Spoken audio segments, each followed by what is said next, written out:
2020 मार्च का महीना, हम सबको लगा था कि चीन के किसी शहर से शुरू हुआ एक मामूली सा बुखार भला हमारा क्या बिगाड़ लेगा। लेकिन फिर देखते ही देखते सड़कें सूनी हो गई, शमशान भर गए और पूरी दुनिया एक मास्क के पीछे कैद हो गई।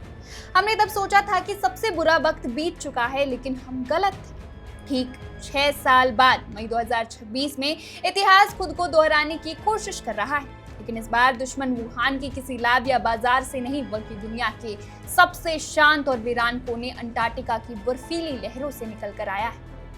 एक आलीशान क्रूज शिप, 147 मुसाफिर और एक ऐसा अदृश्य शिकारी जिसकी मारक क्षमता कोविड से 25 गुना ज्यादा है। जहां कोविड में बचने की उम्मीद 98% थी, इस नए शैतान के सामने बचने की उम्मीद सिर्फ 38% है। कहानी शुरू होती है 6 अप्रैल 2026 से। अंटार्कटिका की ओर बढ़ते डच क्रूज शिप एमवी होंडीज पर सब कुछ सामान्य था, लेकिन तभी 70 साल के एक बुजुर्ग को बुखार आता है। किसी ने ध्यान नहीं दिया, सबको लगा समुद्री सफर की थकान होगी, लेकिन 5 दिन के भीतर उसके फेफड़े पत्थर जैसे हो गए और उसने दम तोड़ दी। दहशत तब फैली जब उसकी पत्नी की भी मौत हो गई, फिर एक ब्रिटिश यात्री, फिर एक जर्मन। देखते ही देखते वो लग्जरी जहाज एक फ्लोटिंग डेथ ट्रैप यानी तैरता हुआ मौत का जाल बन गया।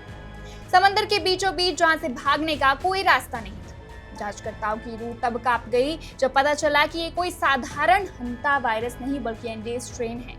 हंता वायरस आमतौर पर चूहों से फैलता है, लेकिन ये वो खतरनाक वर्जन है जो इंसान से इंसान में छलांग लगा सकता है। और सबसे डरावनी बात, जब तक जहाज पर हड़कंप मचता, तब तक 23 यात्री अमेरिका के एरिजोना, कैलिफोर्निया और जॉर्जिया पहुंच चुके थे। वो आज आपके बगल वाली सीट पर बैठे हो सकते हैं या उसी मॉल में घूम रहे होंगे जहां आप जा रहे हैं। स्विट्जरलैंड में एक यात्री पॉजिटिव मिल चुका है और अमेरिका में स्वास्थ्य अधिकारी सांसें रोककर लक्षणों का इंतजार कर रहे हैं। इसे हल्के में लेने की गलती मत कीजिए। कोविड-19 की मृत्यु दर 1 से 2% थी, जिसने दुनिया हिला दी थी, लेकिन हंता वायरस की मृत्यु दर 40 से 50% है। इसका मतलब है अगर ये फैल गया तो ये महामारी नहीं, बल्कि महाविनाश होगा।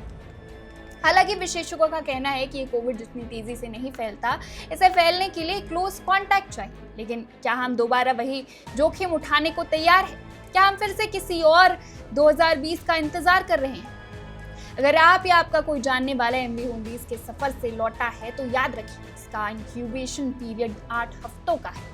बुखार, बदन दर्द या सांस लेने में जरा भी दिक्कत हो तो इसे आम फ्लू मत समझिए। आपकी एक कॉल पूरे शहर को कब्रिस्तान बनने से बचा सकती है। अंटार्कटिका की उन बर्फीली वादियों में शुरू हुआ ये सिलसिला अब अमेरिका की दहलीज पर खड़ा है। फिलहाल मामला कंट्रोल में बताया जा रहा है, लेकिन हंता वायरस का इतिहास गवाह है कि ये चुपचाप वार करता है।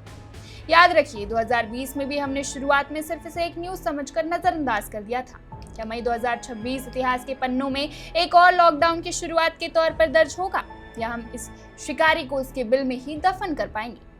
सतर्क रहिए, क्योंकि अगली सांस शायद इतनी आसान ना हो। Subscribe to One India and never miss an update. Download the One India app now.